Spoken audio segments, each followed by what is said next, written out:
This is Republic and you're watching This is Exclusive with me, Shawan said. Ladies and gentlemen, 100+ hours, no medical report. Blood samples first taken within a gap of 3.5 hours, and now Pune Police Commissioner says within a gap of 11 hours. Isn't the system now colluding to protect the super rich, super brat?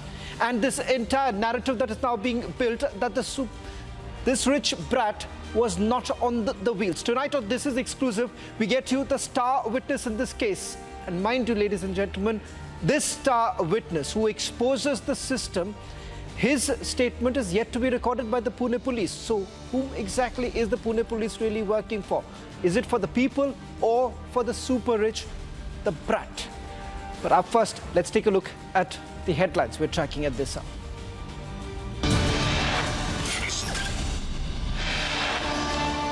In the Pune hit-and-run case, court sends 6 accused, including the minor's father, to judicial custody till the 7th of June.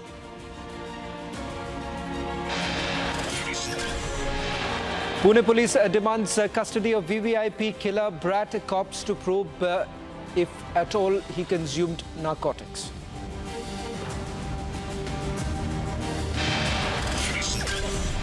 It's been more than 100 hours since drunken super brat mowed down 2 people, and yet the blood report of the killer hasn't been released as yet.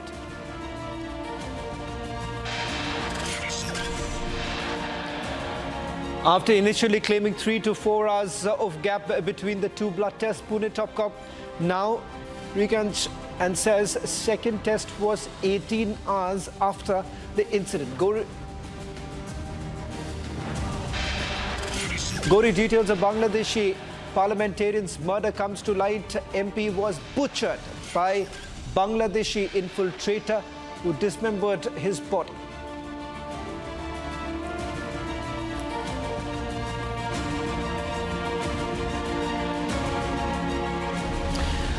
Crucial to any investigation are eyewitnesses. Ladies and gentlemen, for the first time on This is Exclusive, we're getting to you another eyewitness who brings out 2 very crucial aspects to this entire investigation. And remember, this star witness is yet to be examined by the Pune police. Once again, the entire picture. Before I put out the eyewitness details, look at what has happened so far. First, with regards to the blood samples, an admission that was made by the Pune police that 2 blood samples were taken. Standard operating procedure indicates that there is no need for 2 blood samples. Second, why exactly was the blood sample sent to a private hospital and not just to the government hospital where the first sample was taken? And look at the gap. First, the Pune Police Commissioner said that the gap between the first sample and the second sample was just about 3.5 hours. That really changed dramatically. That has changed. And now the Pune Police Commissioner says that the gap is roughly about 11 hours, over 11 hours. Is the system now working towards protecting the brat and his family? First, listen in to what this star witness has to say. 2 very crucial piece of information comes out from the testimony of this star witness. मी रिक्षा चालवतो. रिक्षा चालवत असताना आम्ही काय शनिवारी तिथं सगळे Saturday night असल्यामुळे सगळं व्यवसाय म्हणजे रिक्षावाल्यांचा त्या साईडला असतो. बघ सुटतात रात्री, म्हणून आम्ही त्या साईडला होतो. आणि मी बरोबर जस्ट एक्झॅक्ट समोर माझी रिक्षा पार्क करून थांबलो होतो. थांबल्यानंतर आहे ना, तर तिथं समोरनं काहीतरी ट्रॅफिक वाढलं होतं. तर मी ट्रॅफिक सॉल्व करण्यासाठी समोर जसं रस्ता क्रॉस करत होतो, तर गाडी मला एवढ्या जोरात क्रॉस करून गेली ना, तर आम्हाला ती गाडी दिसली नाही, कोणती गाडी. सरळ जाऊन त्यांनी ना गाडी उडवली. आम्ही जसं बघितलं की वरती वाऱ्यात मुलगी हवेत उडाली. उडाल्यानंतर ती खाली कोसळली ना, तर आम्ही तिथपर्यंत पोहोचलो मुलीचे आणि त्या मुलाचे. ऑलरेडी ते रक्त चाललं होतं. त्यानंतर पुढं ती गाडी जाऊन थांबली होती एअरबॅग उघडल्यानंतर ती थांबली ना, तर आम्ही तिथं पोहोचूच तोवर ना, तिथल्या मुलांनी जे जमला होता त्यांनी त्या 2-3 बाहेर काढलं होतं. आम्ही तिथं पोहोचूच तोवर ते दोघांना खूप मारायचं चालू केलं होतं.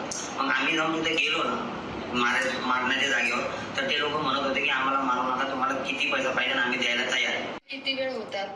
पोलीस कधी आले? मी सुरुवातीपासून होतो, कारण पब सुटल्यानंतर आम्हाला भाड्याची अपेक्षा होती की समोरनं भाडा येणार, एखादा भाडा मारून घरी जाणार, म्हणून आम्ही समोरच बरोबर जस्ट तिथं क्रॉसिंग आहे ना, क्रॉसिंगच्या समोरच माझी रिक्षा थांबलेली होती. मी जस्ट क्रॉस केल्यानंतर आहे ना, जसं ते ॲक्सिडेंट झालं, माझ्या मागनं ती गाडी गेल्यानंतर आहे ना, मला त्या गाडीचा पूर्ण वारा लागला. मी स्वतः घाबरलो की एवढ्या स्पीड कोण गेले.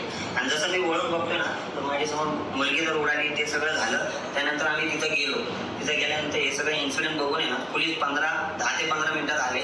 त्या दोघांना जीपमध्ये टाकून घेऊन गेले. आणि त्यानंतर दुसरी जी गाडी त्या दुसऱ्या मुलाला पण टाकून घेऊन गेले. Well, just to recap what really is the claim that has now been made by the star witness. First, he says that he is an auto rickshaw driver. That's the very place that he is always found. In fact, on Sunday, this is the very place that he was along with his other fellow auto rickshaw drivers. They saw a car speeding and it hit a motorbike. The moment they reached the very spot, he saw that there were 2 to 3 people. That's what the witness claims. 2 to 3 people were inside the car. They were beaten up by people who were outside the car. And immediately thereafter, there was an attempt to bribe the eyewitness. That's exactly what the eyewitness in this case has to say. Remember, he's also spoken to the local media immediately after the incident took place because he was very much present at the spot. A question that was asked to Pune police about the existence of such a witness on the very day that Republic TV accessed this video of the eyewitness, no answer really came in from the Pune police. In fact, we are also going to shift our focus to the blood sample angle that has emerged. Remember, Republic TV was the first channel to have spotted the lacuna in this particular case, the loopholes on the part of the investigation that has been carried out by the Pune police. Let me quickly bring in my colleague Priyanka, who's also spoken to the public prosecutor, and now she's getting us more details with regards to the witness statements that have been recorded so far. Priyanka, it's very clear that there are glaring loopholes in the investigation that has been carried out. But this witness testimony makes it very clear that the family members of this Brat was trying to bribe the eyewitnesses, hoping that things would change. The statement that would be recorded would change. But it also turns out that his statement, the star witness's statement, is yet to be recorded. Well, absolutely, Shravan. From the very point of this entire accident, we are looking at attempts to cover up and also protect this 17-year-old and the entire family altogether, actually. Because, of course, the question arises of the blood samples and the blood report. And apart from that, of course, we are looking at how the police also confirm that the father had been trying to also make sure and mislead the police as for their investigation to go on further, and that is why we had seen that he had also tried to deploy decoy vehicles as well. That being said, of course, we are looking at this massive update of the eyewitnesses as well, who speak about how they had in fact also been approached, and when we had in the initial hours of when the accident had taken place. Apart from that, of course, we are looking at the CCTV footages as well, Shravan. Let us not forget, had also been tampered is something that has been mentioned inside of the courtroom today itself. So now that is also a part of the investigation as to how and whether or not there was some internal failure as well. Because we are looking at the PI and the API, in fact, of the Yarwada police station, who also, in fact, had been found to be not working on the night, because of which the lapses have also come to light in this entire investigation that is being carried out. So, of course, it is a matter of concern to understand whether or not the Pune police is also working with the family in cahoots with them to actually protect the 17-year-old. Well, Priyanka, just a quick question with regards to the blood samples. First, in an interview to Republic TV, when Arnab Goswami confronted the Pune police commissioner, he said, yes, 2 blood samples were taken. The difference was about 3.5 hours from the first sample to the second sample. In today's press conference, he says that it is 11 hours. A short while back, when we tried to get the information whether at all they have received the blood test report, I'm given to understand that hasn't come as yet. 100+ hours and counting.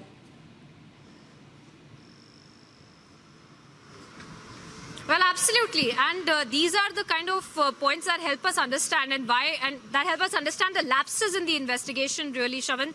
Because of course, the test that has not been done, and as I mentioned earlier as well, the evidences that have been tampered with, the footages that have really come to light, and very important, and let's not forget what you started this conversation with, that the eyewitnesses' statements have not been recorded yet. And these are statements of the eyewitnesses that are being made, which are making some very important claims against the accused as well, and that needs to be taken note of by the Pune police, which has not been done so. So the question arises how essentially the entire investigation is also being conducted by the crime branch, as we are looking at the DCP also at fault for not carrying out the entire investigation as per procedure. And now we will see that there might be an internal investigation into the same as well. But as of now, it is very clear, Shravan, that from all points, from all parties, in fact, were trying to protect this accused as well, tried to cover up this entire accident as well. Apart from that, also tried to mislead the crime branch of the Pune police as well, Shravan. Well, in fact, joining us from the Pune crime branch is my colleague Sandeep. A quick word from you, 30 seconds, Sandeep, with regards to why exactly is SK Agarwal not being questioned, because he was let off yesterday. Today, he was supposed to appear before the crime branch. Did that really happen? See, as far as the statements are concerned, the Pune police sources that the required statement were collected, and for the same reason, his statement was, his appearance was what not needed. That is what being said by the Pune police. As far as the lapses are concerned, I just wanted to add, you know, the role of senior PI and API is under the scanner. As the incident happened at around 2:30 a.m. in the morning, and at around 8 a.m. the FIR gets registered, right. And at around 11 a.m. in the morning, right, the first blood sample was taken. So definitely, well, in fact, there was a lot of loopholes in the investigation, and it. Well, that's the big mystery here.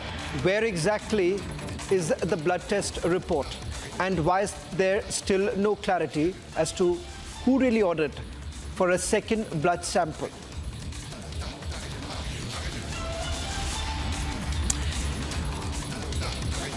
"24 hours ago, Pune Police Commissioner admitted before Arnab Goswami that 2 blood samples were taken, and the difference between the first sample and the second sample was 3.5 hours.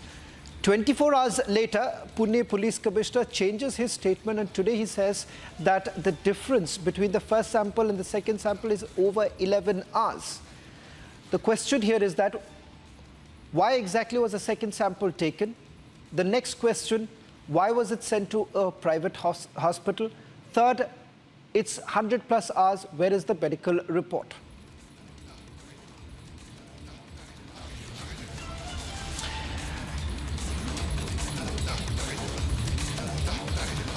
I just want to intervene there, Mr. Kumar. Yeah. You are saying that there were cases filed against the pub owners, there were cases filed against the father. Why did he allow his son to drive a car? But it must be obvious to you that those are lesser offenses than the case of murder. I truly, Mr. Kumar, am not very impressed with the fact that you have filed cases against the father and the bar owner. You need to answer on why a long rope was given to this boy. Were there 2 blood samples which were taken? Was there manipulation of the blood samples? Because it is obvious with evidence to me that the boy was drunk. In fact, he drank 49,000 rupees worth of liquor in 90 minutes. Were there 2 blood samples taken? And why were 2 blood samples taken if it is true? See, number one, it is wrong to say that a long rope was given to the boy. You must understand that whatever best was possible was applied. It was unfortunate, it was unacceptable to us that the court had rejected both our applications of trying him as an adult and allowing him to go out on bail, despite our efforts that he should be sent to the remand, to the observation home, and should be tried as an adult. So there is absolutely no truth in the fact that a long rope was given. Now, 2 issues on the blood report. Number one, that yes, 2 blood samples were collected as a matter of precaution. just in case one blood report gets tampered with, we have the other one in with us so that it can be used. Number two, let me make it very clear. Let me explain the legal position. Here we are not making out a case of 304A IPC which is a bailable offence with 3 years punishment, where we say that it was a rash and negligent act, that he was deeply heavily drunk and under the influence of liquor, and he did not have the knowledge that this act would lead to death of people. Here we are making out the case of 304 Sir, IPC. please tell me whether 2 blood samples were taken. Yes, I said it has been taken, and Why would when one blood sample can prove that there is blood in the alcohol in the bloodstream, then my second question is, how much was the gap between the 2 samples? See, first sample was collected at one hospital, the second sample was collected at the second hospital. After how much time? The DNA. After how much time, sir? After how much time, sir? Let me complete. Sir, answer my question, sir. After how much time, sir?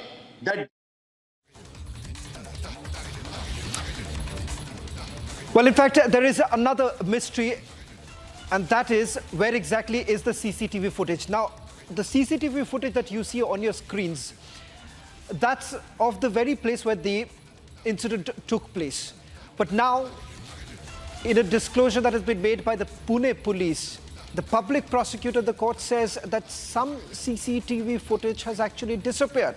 They're indicating that there is tampering that has actually taken place, but there is no clarity as to where is this CCTV footage, under the who was the custodian of this very CCTV footage that they're talking about. And Pune police are now looking at the role of few officers too, and they are saying that this is going to be probed. But the question here is that who is basically trying to clean up? And what footage are they really talking about? Is it of the bar where the Brat was drinking, or there is any other footage that they're basically referring to?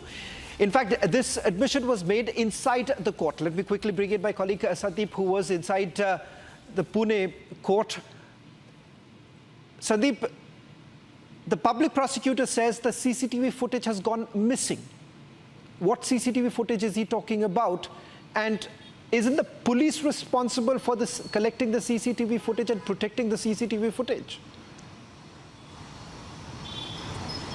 See, Shravan, it is, as far as the arguments are concerned, it is needed to be made it clear that police mentioned that the CCTV footages have been tampered.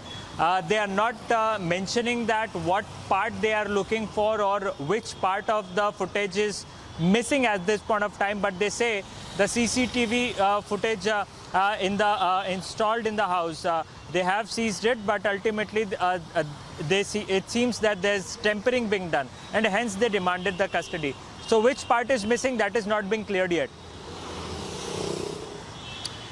Well, questions are still going to be asked of the Pune police. In fact, this evening, Arnab Goswami has once again asked Pune Police Commissioner Amitesh Kumar to come and answer questions that the nation wants to know. Remember, there are several lapses that have already been highlighted and some admissions that have already been made by the Pune police. Certainly, questions will be asked. Who is the Pune police really working for?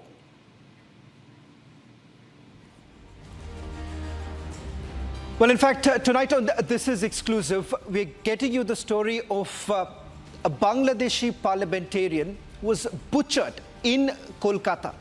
In fact, it turns out that there was a gang that was operating and a Bangladeshi infiltrator was part of this entire operation. An American happens to be the mastermind of this entire operation that was carried out.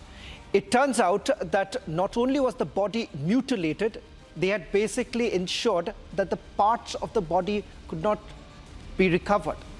And that's where we are putting out our focus on. Let's just take a look at some of these details that are emerging from the investigation that has been carried out and what's really happened on the ground. A Bangladesh MP murdered, butchered, dismembered by a Bangladeshi infiltrator in Kolkata. The MP's body cut up into pieces and stuffed into a suitcase. The duo left the crime scene flat with the MP's body cut into multiple pieces and stuffed into a trolley bag. All of which was caught on a CCTV footage. Republic has accessed this clincher tape.